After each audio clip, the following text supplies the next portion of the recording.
요즘은 여러분들이 그런 영화를 잘 보지 않는 것 같아요. 그리고 뭐 그런 영화 하는데도 별로 없는 것 같고, 예전에는 우리 어릴 때는 이 TV에는 주말 극장이라는 게 있어요. 주말 되면 영화를 보여줬는데, 제가 이제 어릴 때 이야기를 하는 거예요. 그때 보면 제일 그 인기 있는 영화가 어떤 영화였냐면 서부 영화예요. 서부 영화 보면 막 손에 이렇게 땀을 진단 말이지. 서부 영화가 뭔지 아나? 이 서쪽에서 전쟁하는 그런 영화가 서부 영화야. 다 맞다고 고개 끄덕끄덕하네. 그래서 이게 봉숭아란 말이지. 서부 영화가 무슨 영화야? 아는 사람? 카우보이가 나오면 서부 영화야? 보안관 나오고 모래바람 불고 선인장도 나와. 어쨌든 서부 영화는 웨스턴 무비라고 해요. 서양에서 그게 이제 특별히 미국의 미국 사람들이 이 대륙을 개척해 나가면서 원주민들과 이렇게 땅 전쟁을 하는 그런 영화인데, 이 서부 영화의 주제는 뭐냐면 권선징악이에요. 권선징악. 언제나 선한 것이 이긴다. 이런. 그게 이제 보안관이 보면 이 악당들과의 싸움을 한단 말이죠. 그냥 뭐 그 죽을 고비를 얼마나 넘기는지 몰라. 그러니까 서부 영화 보면 막 가슴이 막, 저 주인공 죽으면 어떡하나 막 가슴이 얼마나 그 두근두근 하는지. 근데 그 서부 영화 보면서 가슴이 두근할 이유가 하나도 없어. 뭐냐면 절대로 주인공은 안 죽어요. 그게 서부 영화란 말이에요. 근데 요새 세상이 악해지다 보니까 예전의 영화들은 절대로 주인공이 안 죽어. 주인공이 죽으면 그건 영화가 되질 않아요.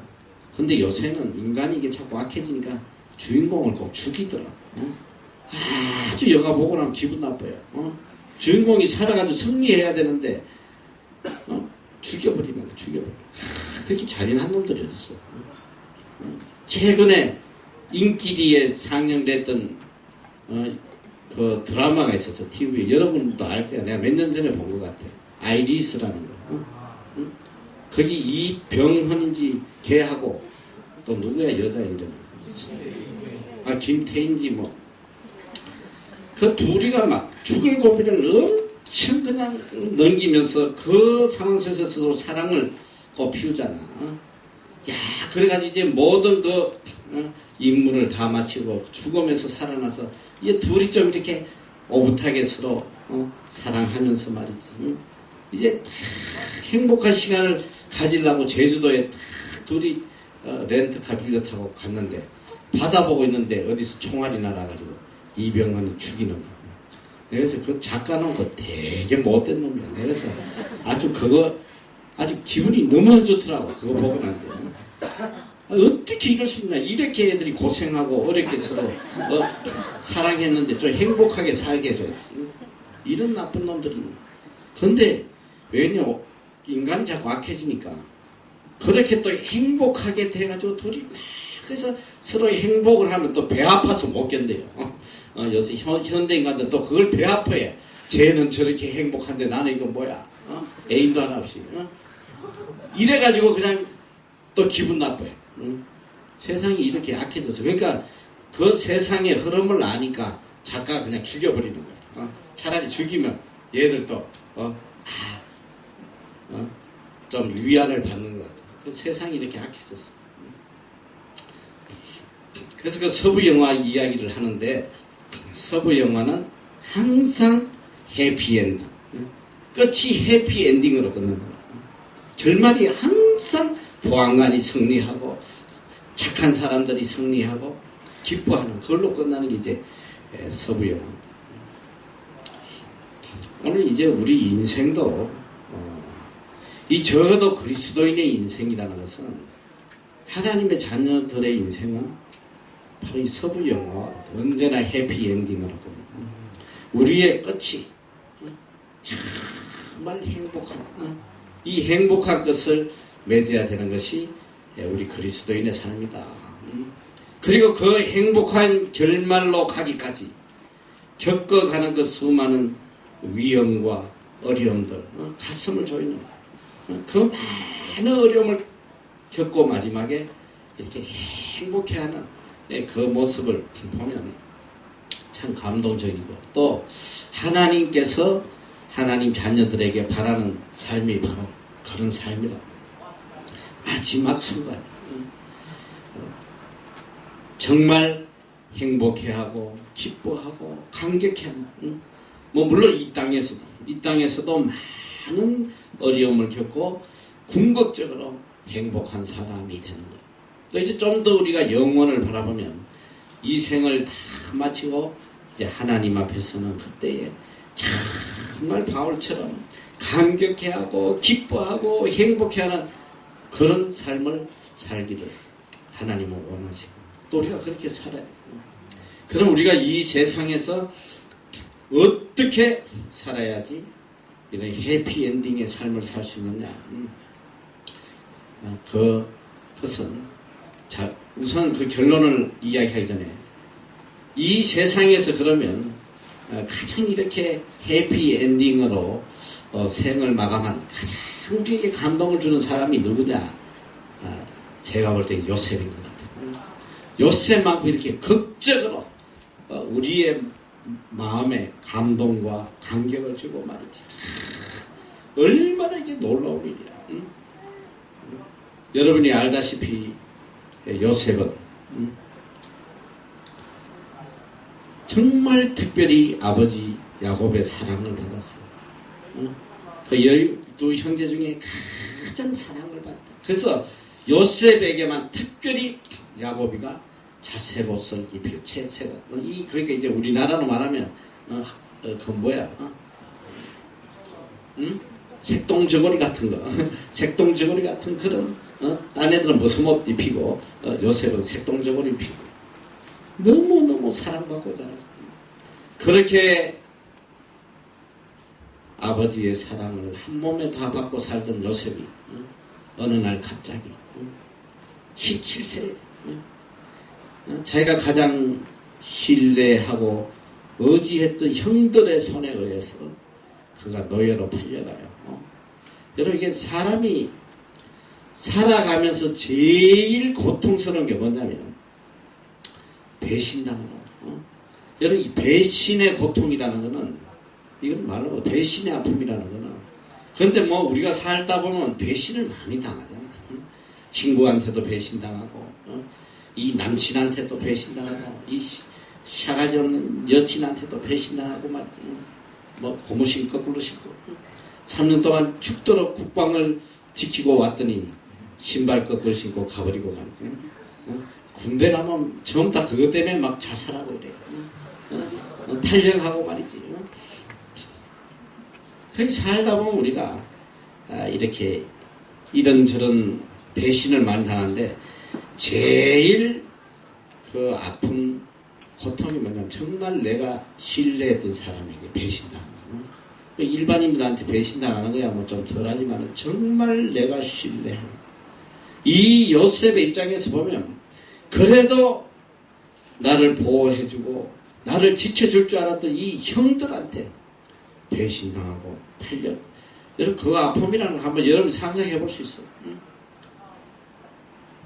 그것도 노예로 팔려갔어. 그래서 일생을 노예가 아니지만 17세 때부터 노예로, 또 노예로 했다가 또 감옥에 신앙을 지키려고 하다가 또 누명을 쓰고 말이지. 죄수로. 그러니까 17세부터 30세까지 인생의 가장 황금기를, 그는 가장 처사하게 인간이 겪을 수 있는 최악의 상황에서 고난을 당했단 말이에요.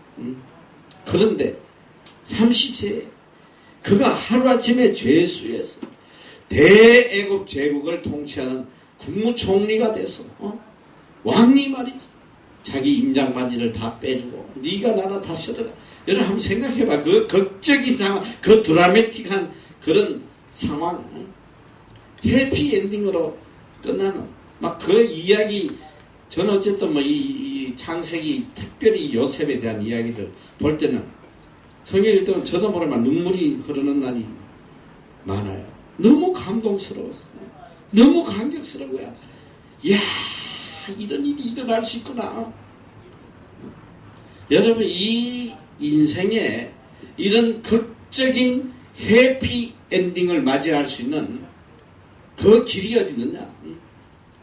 저는 오늘 여러분들에게 바로 그 놀라운 진리를 알려주고 싶어요.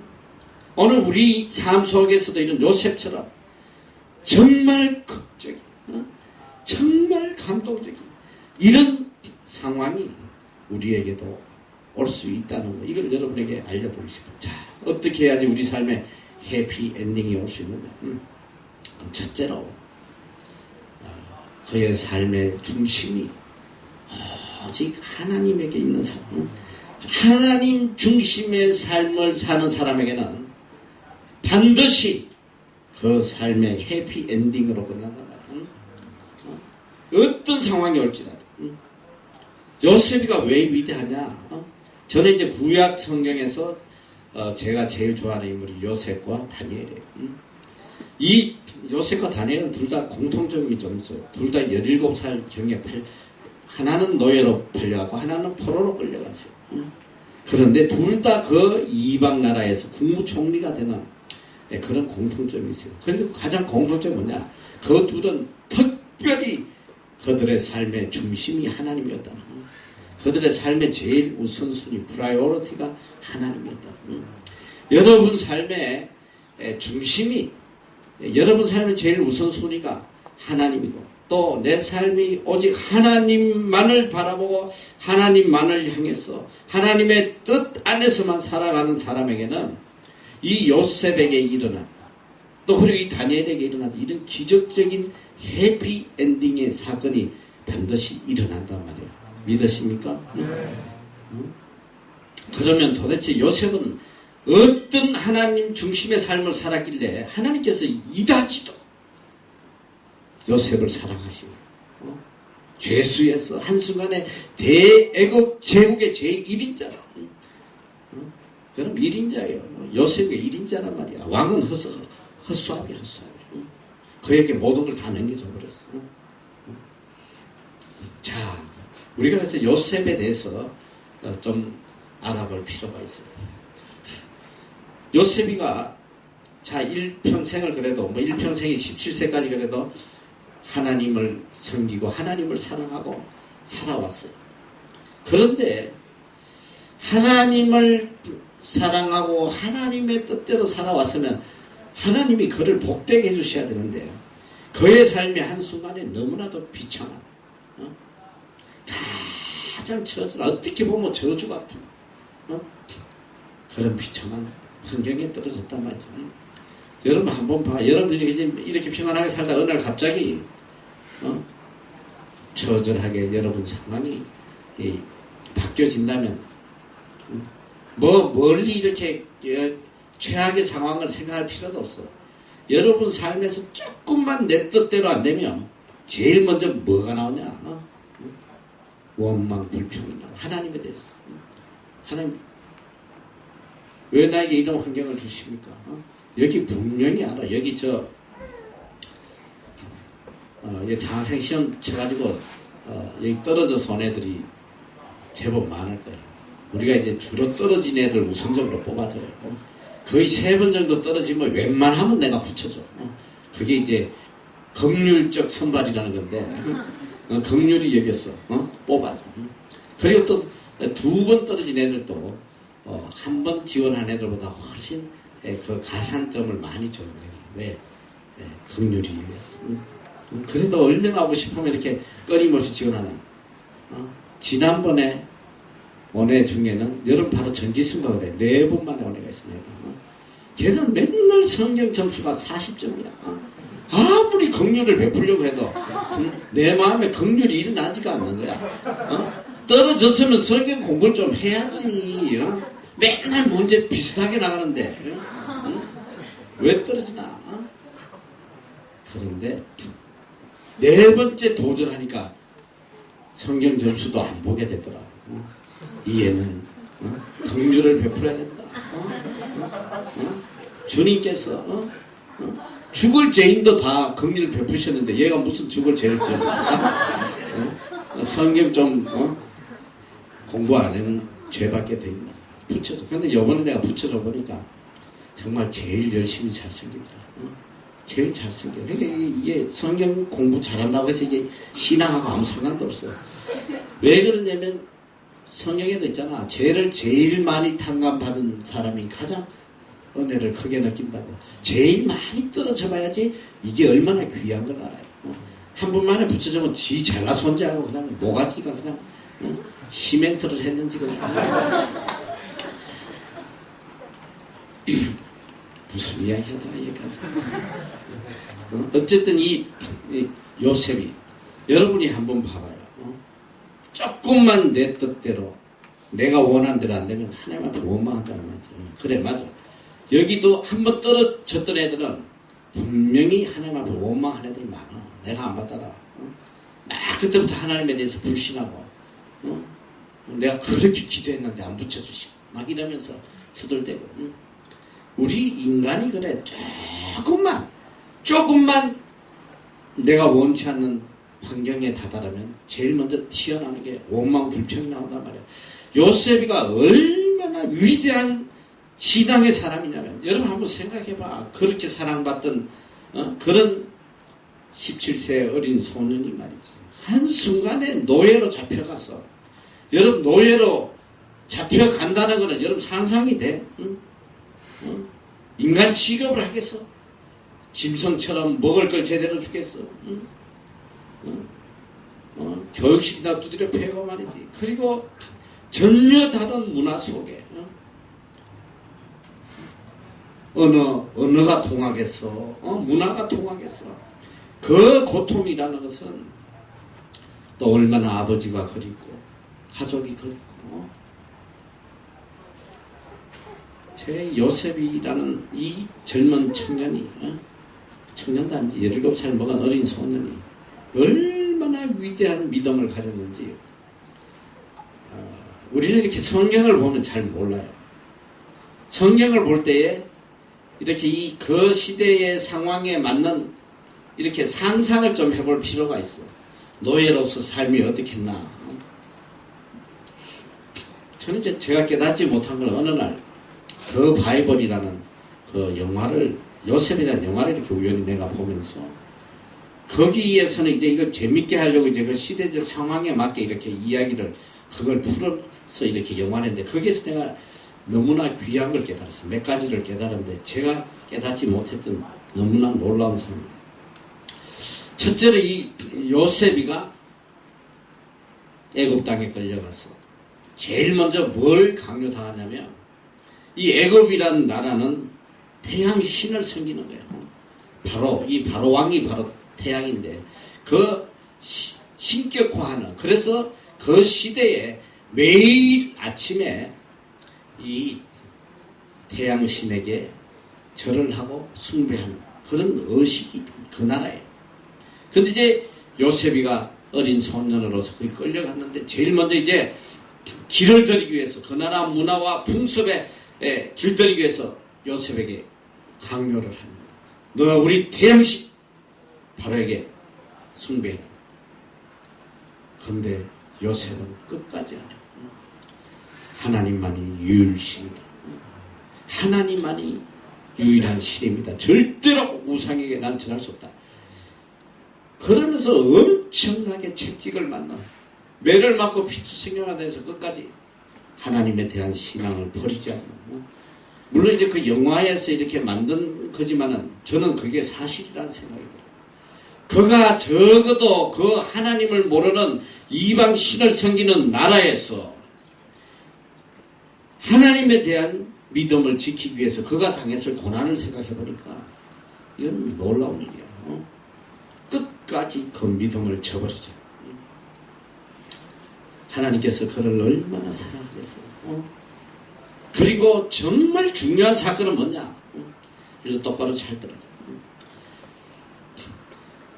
나에게 주어진 이 처절한 환경에 대해서 하나님께 원망하지 않았다는 거야. 하나님 앞에 원망한 것이 아니라 오히려 하나님이 주신 이 환경, 나에게 주신 이 환경은 하나님이 주신 환경이라는 것을 믿고 그 처절한 환경 속에서도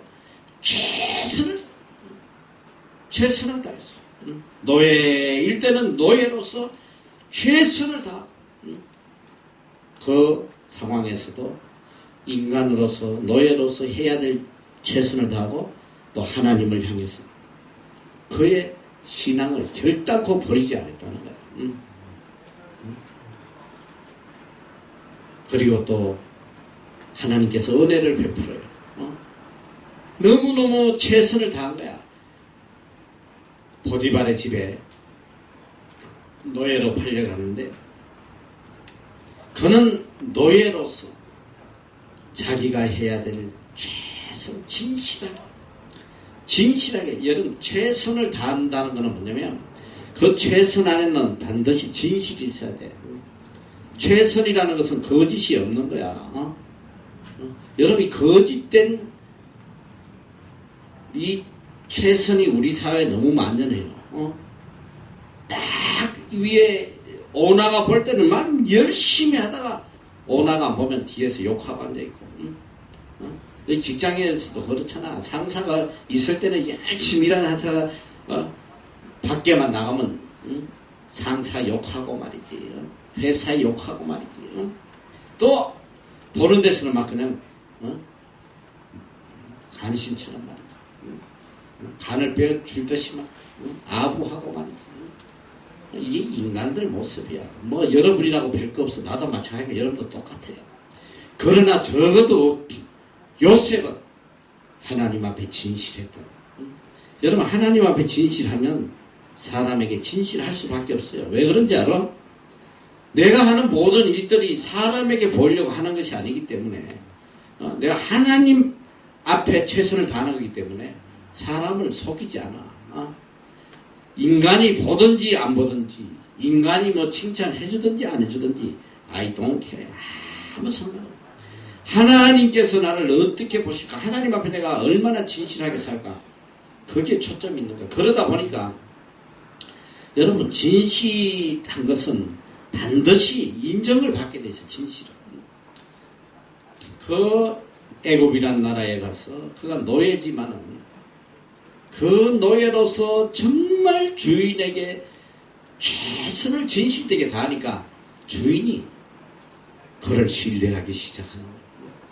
그를 신뢰하기 시작하는 거예요. 그리고 또 하나님 앞에 그가 진실하니까 하나님께서 복을 내려주시는 거야. 여러분 놀라운 일이 뭔지 알아? 보디발은 하나님을 믿는 사람이 아니에요. 이방인이란 말이야. 근데 성경에 보면 놀랍게도 이 요셉이가 그 집의 일을 맡고부터는 그 집이 그냥 부흥 발전하는 거야.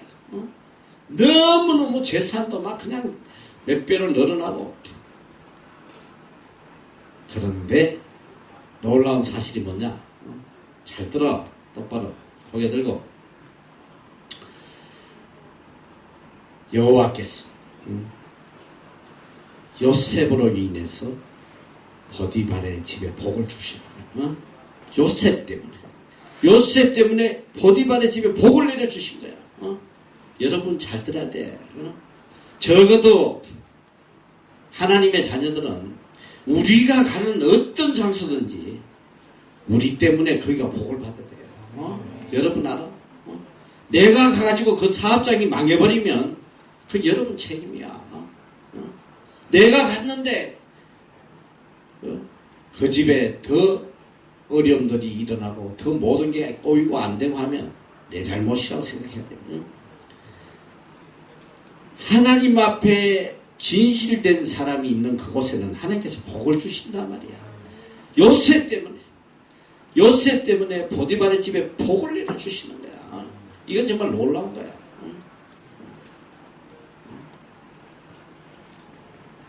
얼마나 보디바리가 그를 신뢰하는지 몰라. 왜 요셉한테 맡겨놓으니까 그냥 일사천리로 뭐 하는 것마다 축복이 막 복이 내려오니까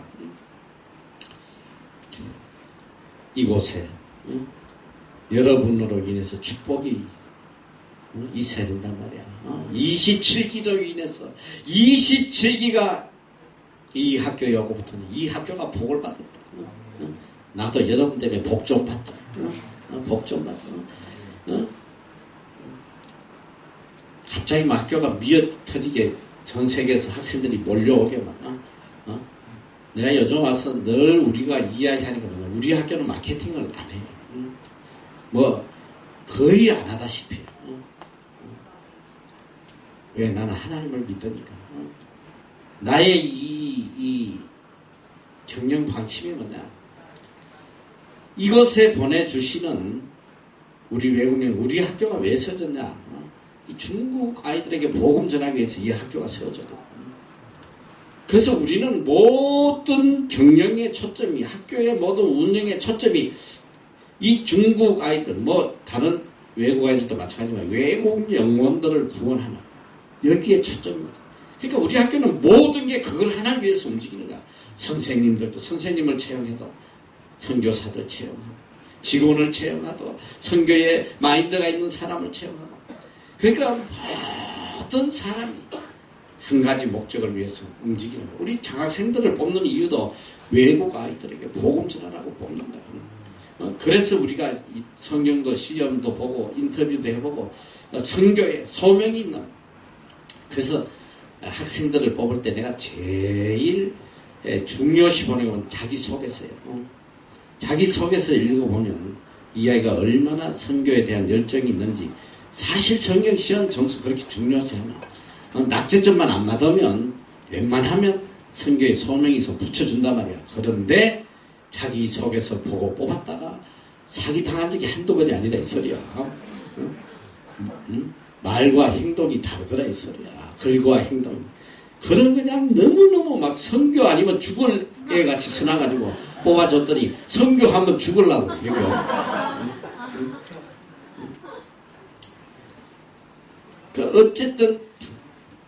어쨌든 여러분을 통해서 여러분이 있는 자리에 하나님의 축복이 내려와야 된단 말이에요.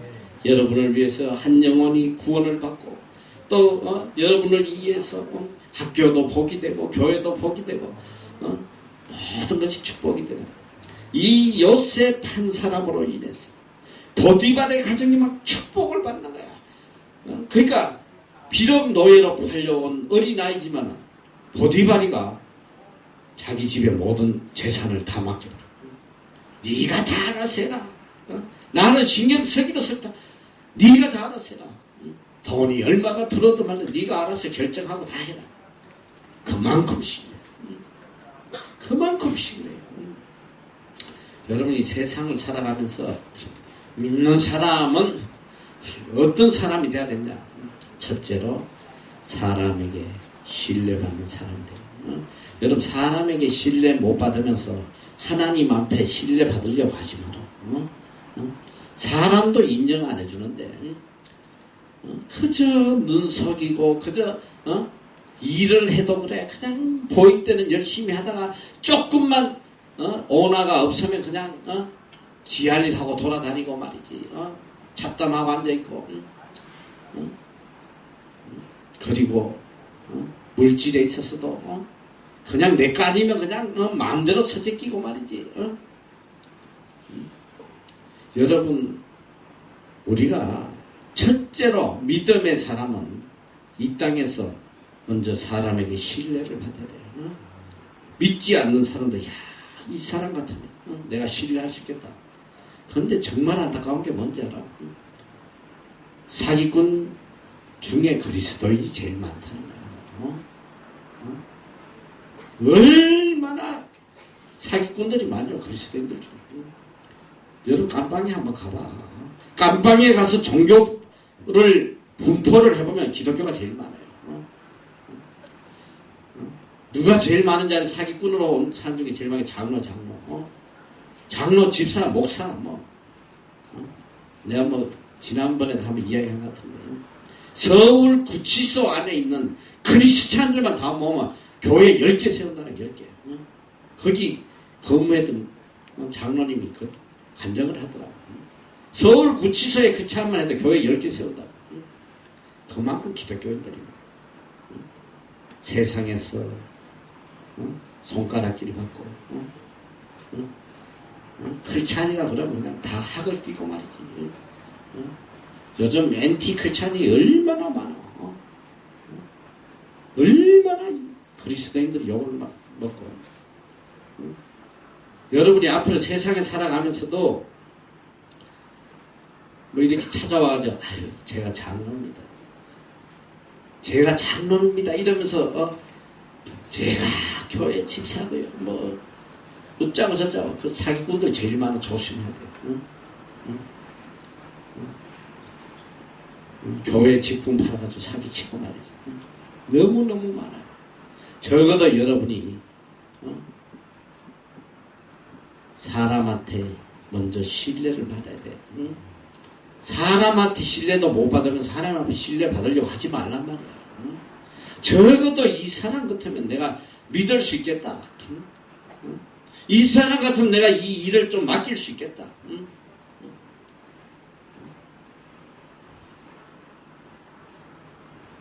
한 조직이 살고 죽는 거 사람의 문제예요. 여러분 한 나라가 망하고 흥하는 거는 그 대통령 한 사람 때문에 나라가 흥하고 망하는 거예요. 그만큼 사람이 중요해요. 가정도 마찬가지야. 내가 그래서 여러분들 결혼에 대해서도 정말 강조를 많이 하는 거야. 사람 하나 집안에 잘못되면 그 집안 망해버려요. 한순간에 망해요. 이 조직도 마찬가지야. 직장에도 인간 하나 잘못된 거 들어오면 사기꾼 들어오면 그 조직이 망해버리더라고. 난 너무 많이 봤어. 너무 많이. 그러니까 우리로 인해서 요셉처럼 나로 인해서 쟤 누구냐? 첫 시간부터 자는 누가 해서 두드려 패. 똑바로 쳐다봐. 똑바로 보란 말이야 지금. 나로 인해서 다 졸면 되겠어. 나로 인해서 내 모습을 보고 다 은혜를 받아. 이야, 쟤 은혜 받는 거 보니까 야, 나도 은혜가 된다. 막 기대하지. 잘 들어. 여러분을 인해서 그 조직이 복을 받기 위해서 첫째로 진실해야 된다. 진실해야 돼요. 누가 보든지 안 보든지 오직 우리의 기준은 하나님이시란 말이야. 하나님이 나를 지금 어떻게 보실까? 하나님 앞에 과연 내가 진실되고 있나? 하나님 앞에 내가 참 충성되고 있나? 사람의 평가는 신경 쓸 필요가 없어. 그리스도인들은 야, 저 사람이 나를 얼마나 인정해줄까? 그런 거 신경 쓸 필요가 없단 말이야. 오직 한 가지만 생각해. 하나님이 나를 어떻게 인정해 주실까? 하나님께 인정받으려고 발부둥 치다 보면 사람은 나를 다 인정하게 돼 있어. 인정하지 않을 수가 없단 말이야. 하나님께서 그렇게 만들어버려.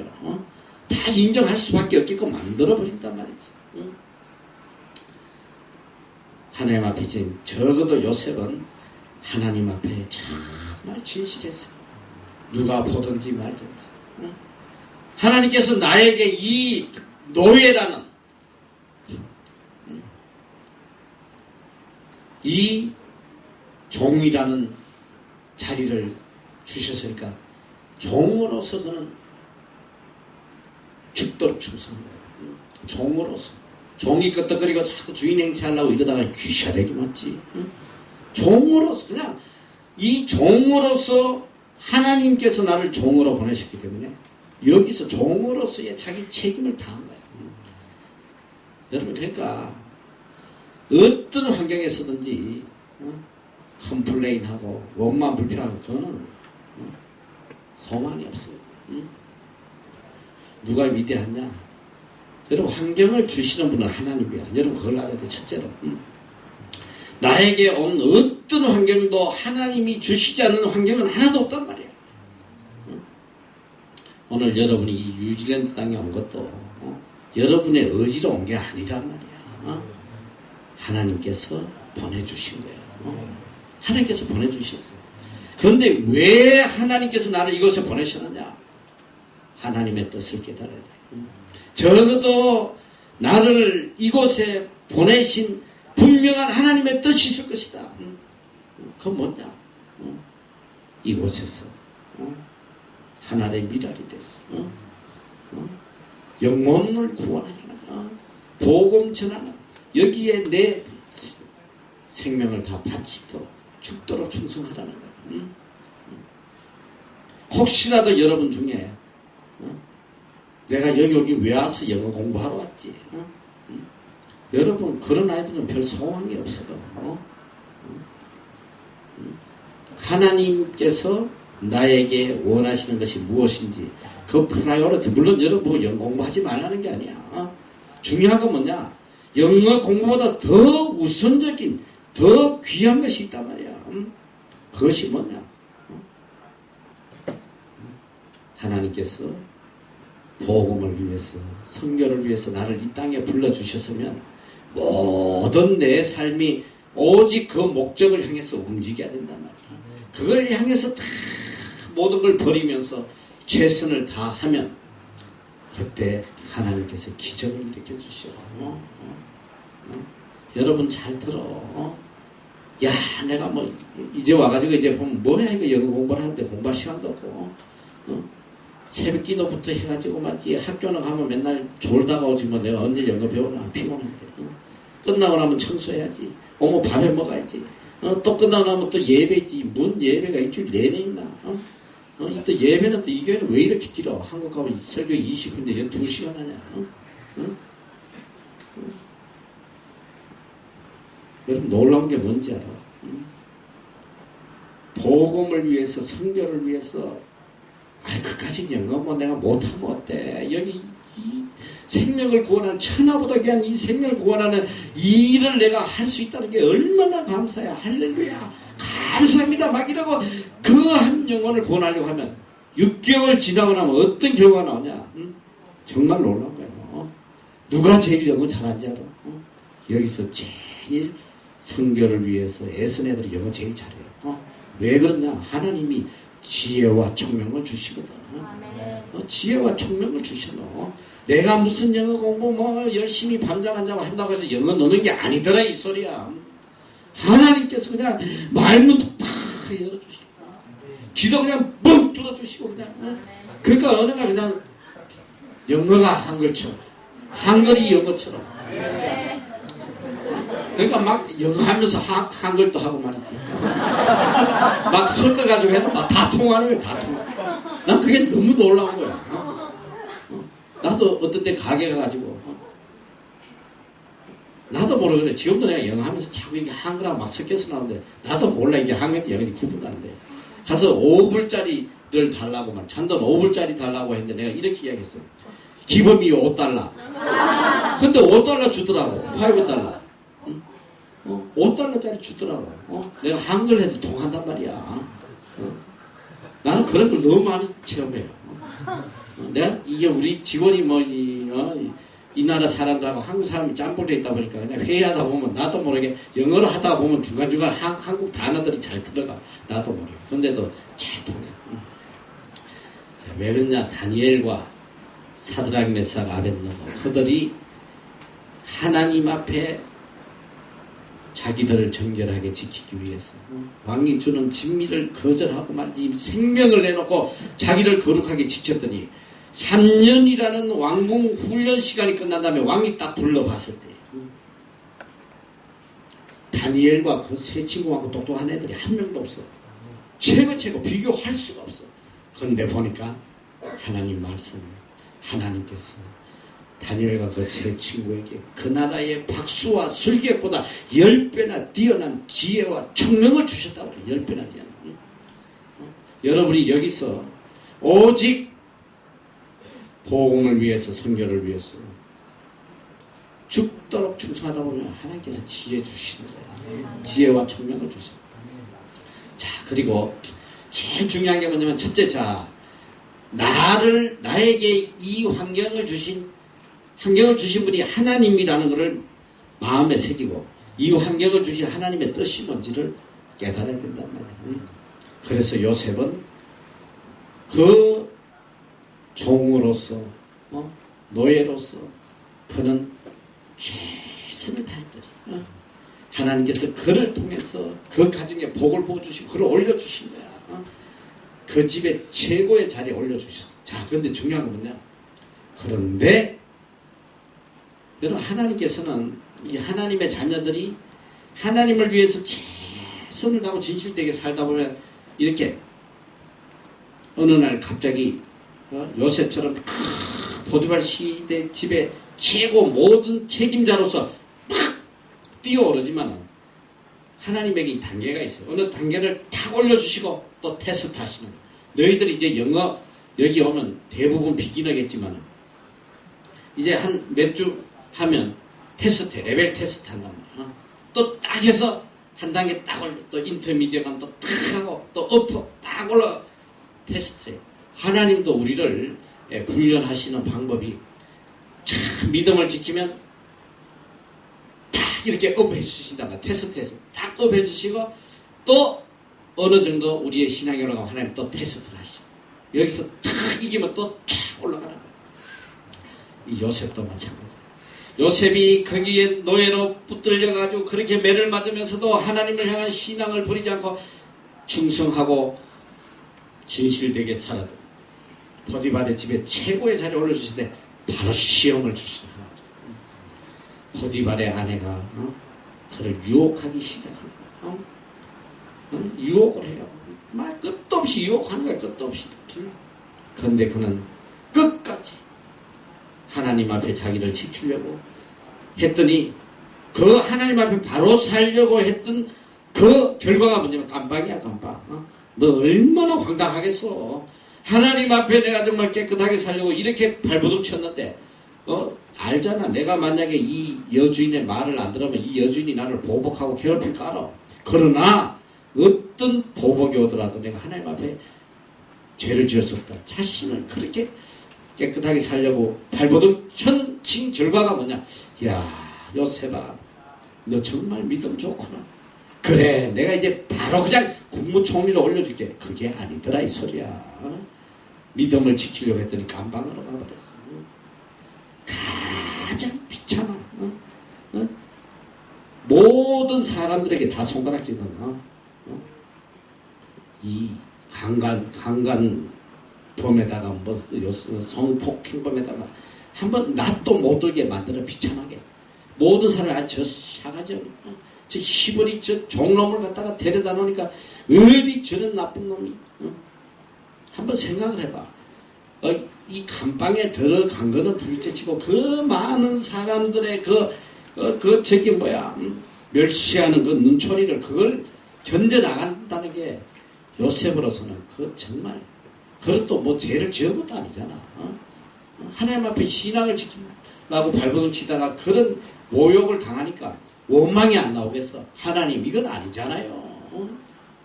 아니 제가 이렇게 생명 걸고 믿음을 지키는데 아이 저를 감옥에 이렇게 이런 파렴치한 놈으로 하나님 살아 계십니까? 원망할 수 있지만 요셉은 한마디 원망. 감옥에 들어가서는 또 죄인으로서 죄수를 당해. 그랬더니 간수가 그를 인정하는 거야. 야, 너 정말 너만큼 진실한 사람. 너가 이 감옥에 전원이 그걸 다 맡겨서 네가 알아서 여기 일을 다 맡아. 감옥에 갔을 때도 보니까 동일하게 The Lord is with him. The Lord was with him. 뭐냐면 여호와께서 그와 함께 하시네. 모든 게 다 형통합니다.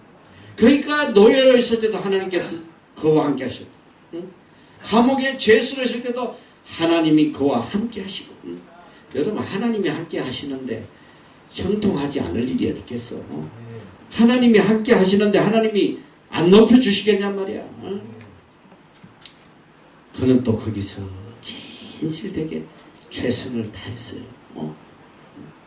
얼마나 위대한지 몰라. 어떤 환경을 주시든지 간에 이 환경은 하나님이 나에게 주신 것이다. 그 사람 개의치 않아. 하나님 주신 환경이니까 하나님 앞에 진실되게 충성되게 하다 보니까 하루아침, 이야, 여러분 상상이나 되겠어요? 감옥에 그 파렴치 몸으로 몰려있는 이 젊은, 그때가 이제 나이가 30이요. 감옥에 무려 13년을 인생의 황금기를 노예로서 죄수로서 다 보냈는데 하나님께서 하루 한순간에 그를 탁 올려내더니 애국 총리가 됩니다. 너 어떻게 그게 가능했노? 여러분이 어떻게 해서 애국의 국무총리가 됐어? 어떻게 해서? 꿈을 꿔서? 꿈을 해석해서?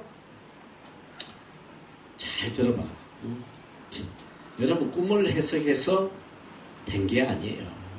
꿈을 해석한 건 그냥 한 방편에 불과한 거지. 자, 그가 국무총리가 된 것은 그가 이미 감옥에서 그만큼 하나님 앞에 인정을 받은 거야.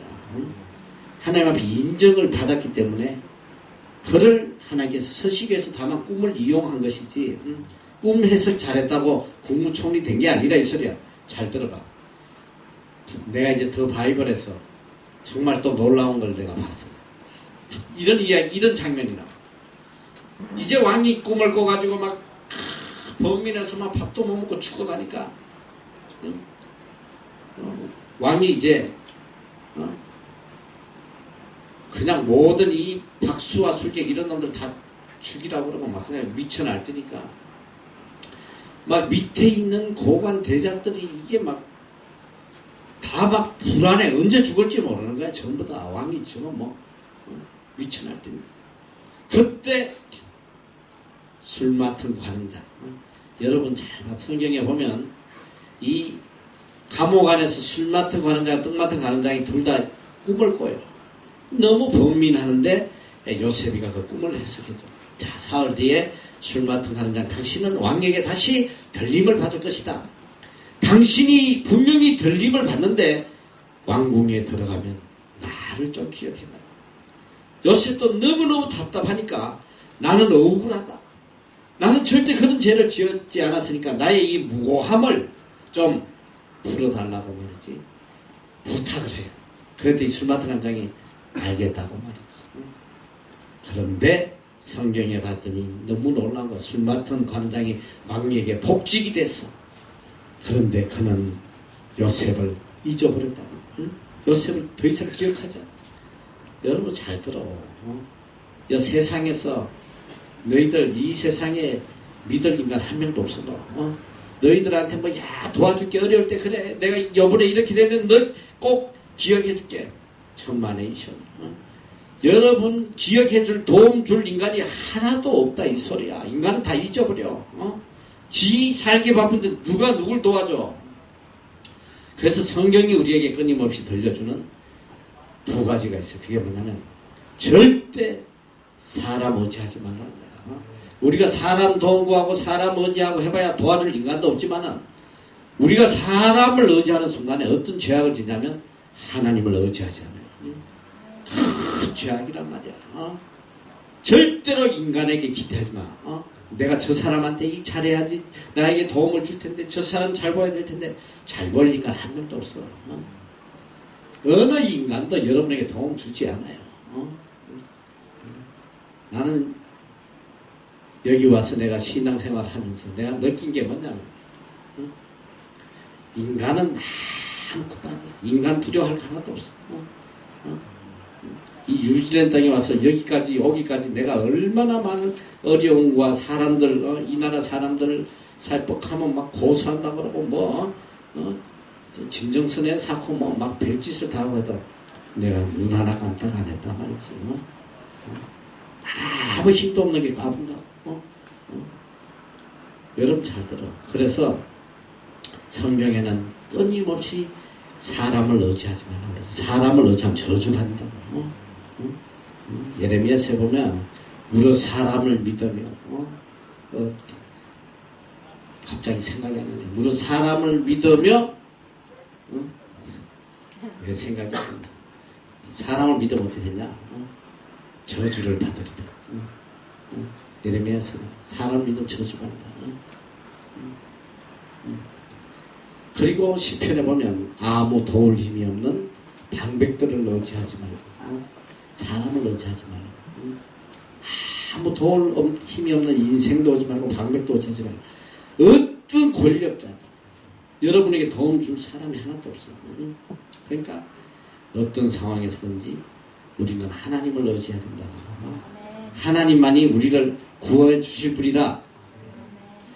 그래서 이 술 맡은 관원장에게 부탁을 했는데 잊어버렸어. 잊어버렸는데 인간은 잊어버렸지만은 하나님은 잊지 않고 계시는 거야.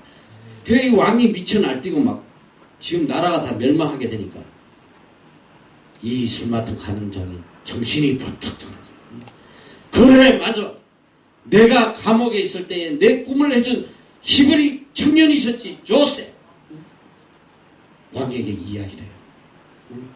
그 감옥에 갇혀있는 히브리 소년이 나에게 이런 꿈 해석을 해줬는데 100% 맞았다는.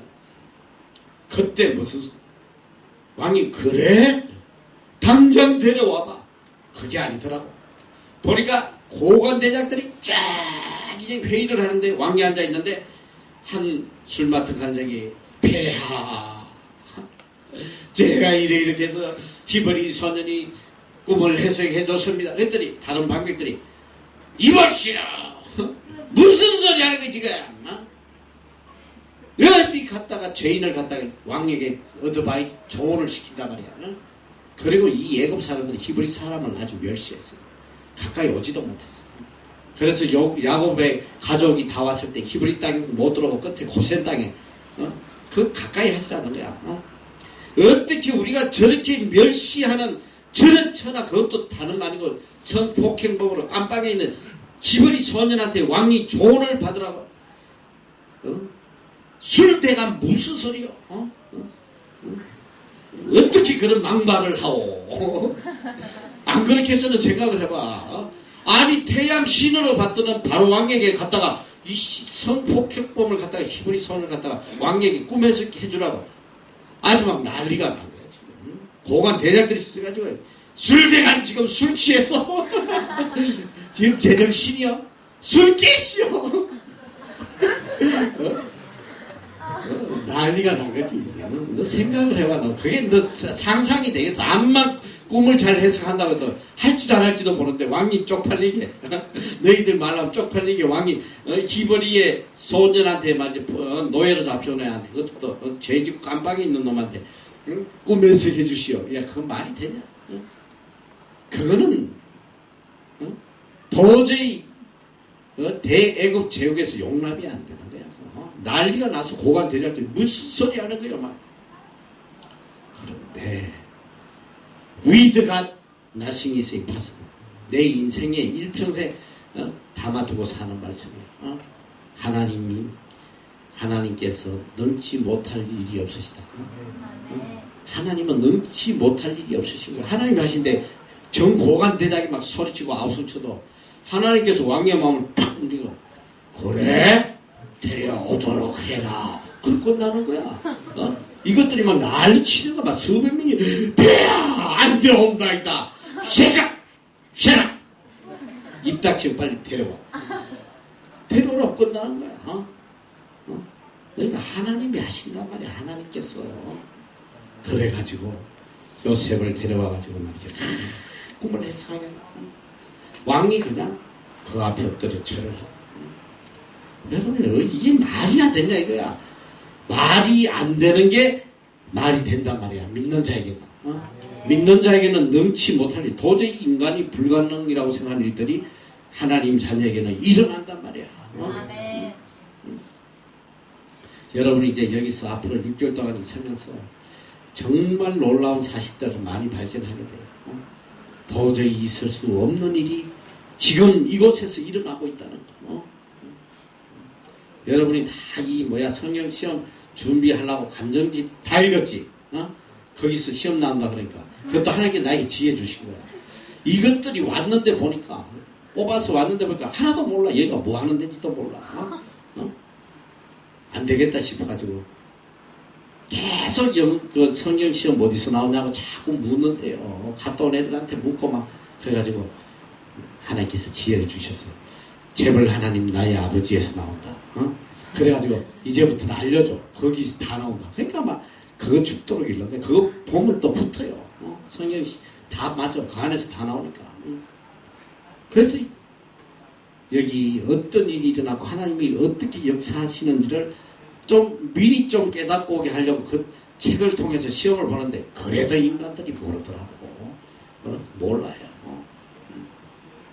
정말 놀라운 기적의 역사가 지금 이 땅에서 일어나고 있는데 자, 첫째로 그래서 우리가 이렇게 요셉이가 한번 상상을 해봐.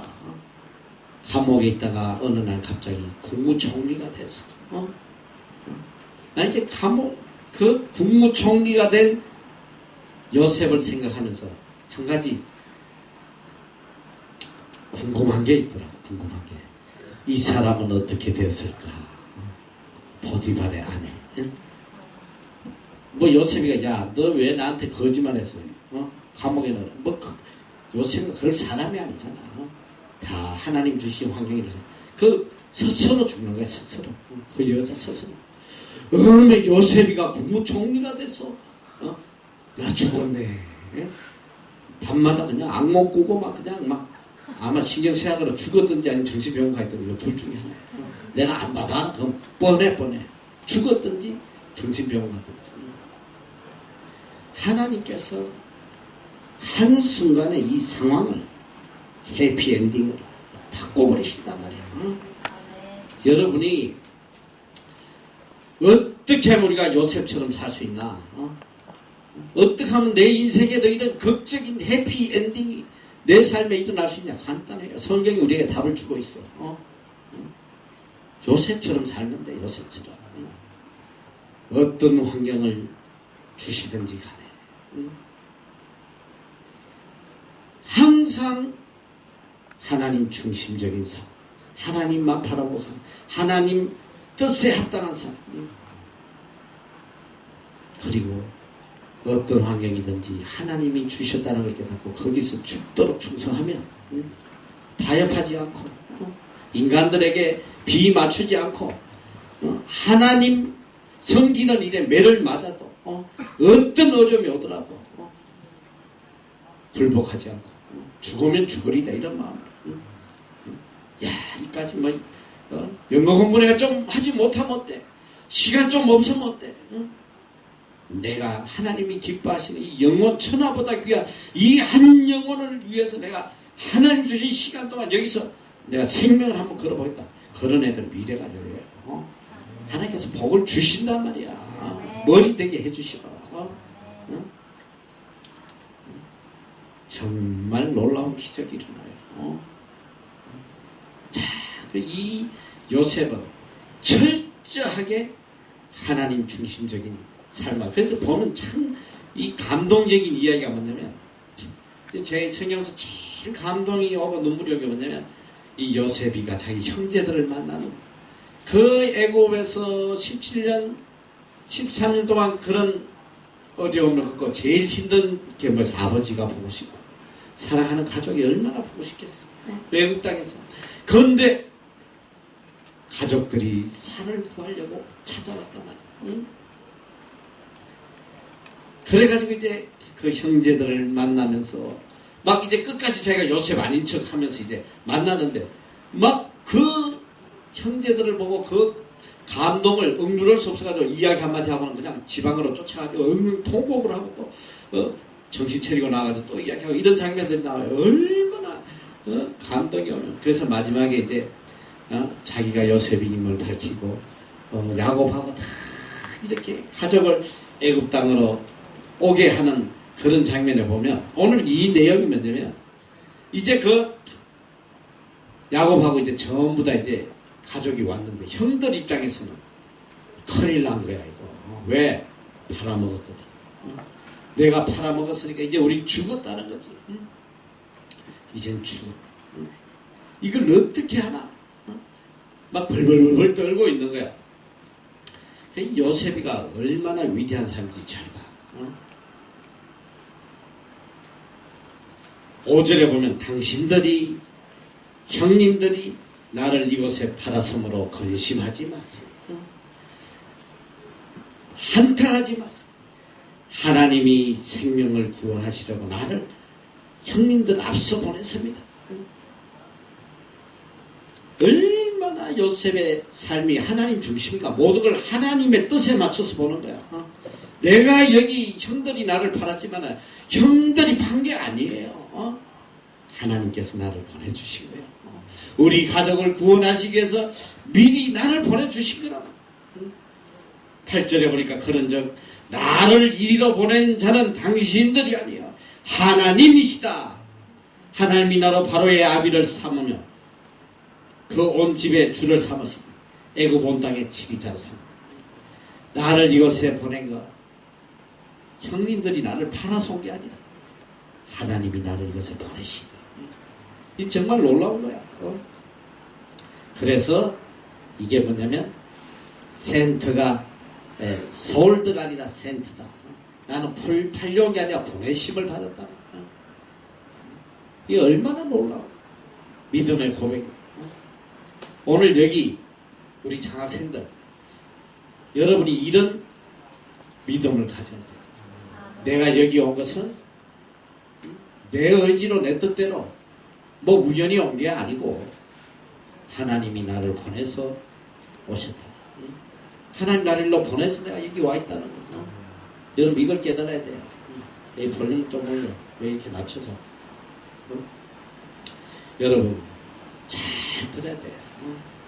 적어도 오늘 여러분 마음속에 내가 이 뉴질랜드 땅에 온 것은 우연도 아니고 또 내 의지도 아니고 하나님께서 보내주신 거예요. 할렐루야. 여러분 그 의식을 한순간도 버리면 안 돼. 하나님이 나를 보내주셨어. 하나님께서 요셉을 애굽 땅에 보내실 때 이유가 있었어. 바로 이스라엘 민족을 구원하시기 위해서. 오늘 여러분을 이 땅에 보낸 하나님의 뜻이 계시단 말이야. 그 뜻이 뭐겠어? 그래 영어 열심히 배워라. 저는 그게 뜻이라고 생각하지 않아요. 여러분에게 정말 한 영혼을 구원하는 여러분 하나님 앞에 제일 큰 축복이 뭔지 알아? 제일 큰 상급이 영혼 구원이야.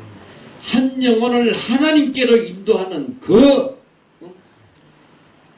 상은 하늘에서 영원히 빛나는 거야. 그보다 귀한 게 없어요. 그리고 우리가 이 영혼 구원을 위해서 힘쓰다 보면 우리의 모든 미래는 하나님 책임지시오. 하나님께서 복에 복을 더해주시는 거야. 머리 되게 해주시오. 철저하게 이 요셉의 신앙을 가져야 돼. 어떤 상황이 오더라도 내가 참 제일 안타까운 게 뭐냐면 우리 장학생들이 여기 지원을 해요. 물론 이제 처음에는 가서 외국 가서 좀 영어 공부해야 되겠다. 막 이게 제일 우선이야. 알아. 그런데 일단은 그래도 여기 올 때 여기가 선교하는 곳이라는 건 다 알고 온단 말이지. 여기 가면 무슨 일을 해야 돼, 무슨 일을 해야 돼, 이걸 알아요. 그런데 참 안타깝게도 대중에 보면 여기 와서 힘들어하는 애들이 있어. 힘들어하고 지금까지 우리가 14년 동안 지금 내가 정확히 몇 명이 왔다 간지 모르지만 거의 뭐 7, 800명 이상 여기 장학 혜택을 받지 않았겠나. 뭐 더 받았는지도 모르고. 그런데 그렇게 수많은 아이들이 여기 거쳐가면서 이제까지 제 기억으로 여기 적응 못하고 돌아간 애가 한둘이가 아니고 3명인가? 3명인가 2명인가 잘 모르겠는데 내가 지금 정확히 내가 기억나는 2명이 도태됐어요. 도중에 돌아갔어. 못 견뎌가지고 2명. 그 많은 아이들 중에 2명. 참 마음이 아프더라고요. 그런데 여기 와서 얼마나 감격해 하는지 몰라. 많은 아이들은 너무너무 감격해요. 그게 인생이 완전히 여기서 바뀌어서 내가 정말 참 하나님 앞에 감사한 것이 뭐냐면 죽어도 자기는 목회 안 한다고 말이지. 하나님 앞에 서원해놓고 부모님들이 다 한 목회자인데 자기는 죽어도 목회 안 한다고 이러고 온 놈들이 많아요. 그런데 여기만 다녀가면 멀쩡하던 놈들이 전부 다 신대원에 가서 앉아있어. 한두 명이 아니야. 목회자 자녀도 아니고 뭐 그냥 한국에서 개 망나니로 살다가 막 아버지한테 귀샤대기 맞고 여기 온 놈인데 신대원에 가서 지금 정말 놀라운 거야. 많은 아이들이 여기 와서 인생의 가장 가치 있는 일이 뭔지 그걸 깨달아. 그는 이 세상에 제일 가치 있는 것은 이 복음을 위해서 살다 가는 사람보다 더 복된 사람은 없어. 이 세상에. 얼마 안 살면 다 가게 돼 있어. 여러분도 천년 만년 살지 않아요. 세월이 얼마나 빨리 가는지 알아?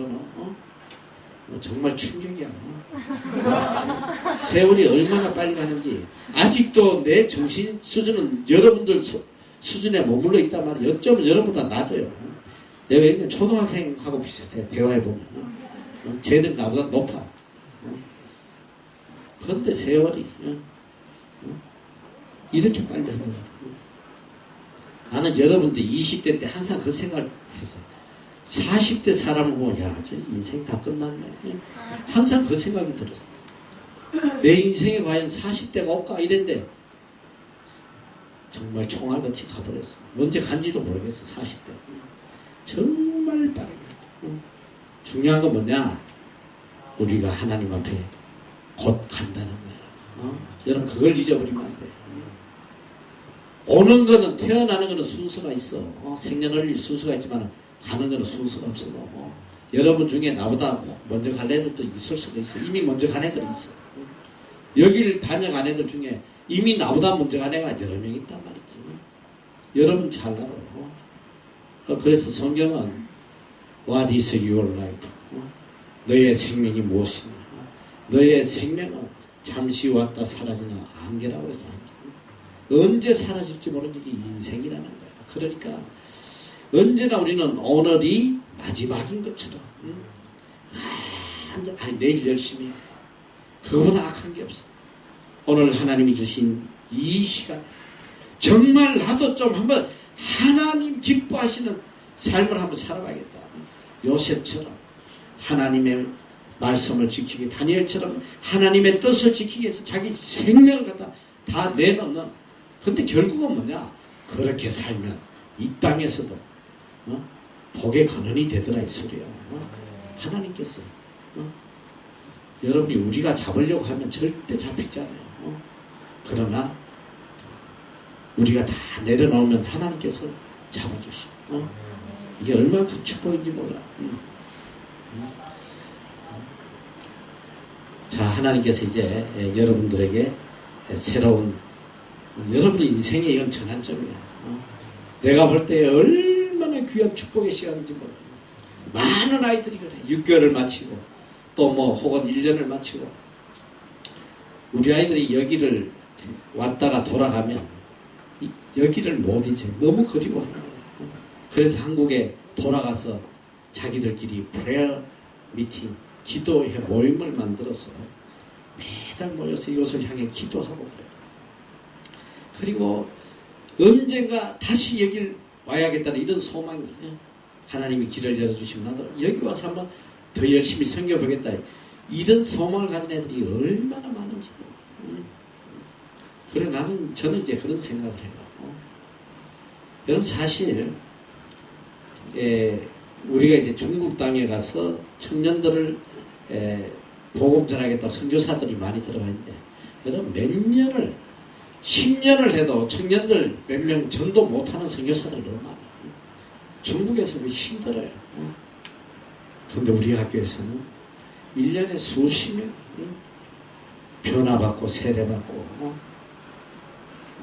이 중국 예배의 리더들로 성장하고 말이죠. 그 한 사람 통해서 그 중국에 있는 부모들이 예수를 믿고 형제들이 예수를 믿고 가족들, 친척들 얼마나 큰 복음의 열매가 맺히는지 모르고 우리는 정말 이 아이들에게 복음을 전하면서 소망을 갖고 있어요. 우리는 비록 한 명에게 저 복음을 전할지라도 이 아이가 나중에 중국의 수상이 될지 뭐 누가 알겠어. 중국의 고위 당직자가 돼가지고 얼마나 많은 영향력을 미칠지 우리는 모른단 말이야. 그래서 정말 우리의 사역이 귀해요. 그 첫째로 여러분들이 이렇게 선교할 수 있도록 부르심을 받았다, 콜링을 받았다, 하나님에게 선택됐다는 그 자체만도 여러분 너무나 큰 축복이다. 아까도 내가 이야기했지만 여기 긍휼팀도 있고 뭐 여러 팀이 있지만 결국은 뭐냐, 궁극적인 건 하나님이 뽑으셨다. 하나님. 어떤 이유로 왔든지 여기 온 건 하나님이 선택하신 거예요. 우리가 암만 무슨 뭐 성경 시험 뭐 이런 자기소에서 봐도 결국은 하나님이 뽑으셨어요. 이제 그걸 언제나 우리가 느끼는 게, 우리가 선발을 다 해놓고 이제 발표를 딱 인터넷에 올리기 5분 전에 많은 아이들이 바뀌어요. 정말 그게 너무 놀라워. 항상 발표 전에 여러 명이 바뀌어요. 여러 명이. 하나님께서 갑자기 마음을 움직이신, 발표 직전에 갑자기 어느 아이가 떠오르게 하시고 다시 서류를 보게 하시고 그래서 여기 온 아이들도 많고, 어쨌든 여기 온 것은 하나님께서 나를 보내주셨고, 또 그 다음에 하나님께서 나를 보내실 때는 특별한 목적이 있다. 하나님의 뜻을 가지고. 그리고 여러분 삶에 제일 중요한 것이 우선순위예요. 내가 거듭 이야기하지만 우리가 정말 그리스도인으로서 성공적인 삶을 사느냐 못 사느냐, 그건 우리 우선순위의 문제야. 무엇이 제일 중요한지, 그 중요한 것을 바로 깨닫지 못하면 여러분 어떤 건물도 이 기초하고 이게 순서가 바뀌면 집이 무너지는 거예요. 우선순위가 분명히 있어야지 우리 삶이 아주 이 고속도로처럼 흘러나간단 말이에요. 그러니까 우리 삶의 제일 우선순위는 하나님이 되는 거예요. 하나님을 기쁘시게 하는, 또 하나님의 말씀대로 행하는, 하나님의 뜻을 이루어가는, 그게 뭐냐? 바로 복음을 전하는 거야. 우리 그리스도인의 사명이 뭐냐면 때를 얻든지 못 얻든지 우리는 복음을 전해야 돼. 복음을 전하지 않으면 저주를 받는다. 저주를. 그러니까 내가 무엇을 하든지 간에 그 삶의 목적은 복음을 전하는, 복음을 전하는 게 뭐냐? 바로 하나님께 영광 돌리는 거예요. 그래서 고린도전서 10장 31절에 보면 whether you drink or eat or whatever you do it all for the glory of God. 이게 뭐냐? 너희가 먹든지 마시든지 무엇을 하든지 하나님의 영광을 위해서 해라. 하나님의 영광을 위해서. 그러니까 영어 공부를 하는 것도 하나님의 영광을 위해서. 무엇을 하든지 하나님께 영광, 하나님 나라 확장. 그러면 여러분 삶이 얼마나 헛된지 몰라요. 믿습니까? 그리고 또 한 가지 내가 전하고 싶은 것은, 여기 이제 우리 아이들 중에 MEC로 온 아이들이 있고 또 EMC로 온 아이들도 있어요.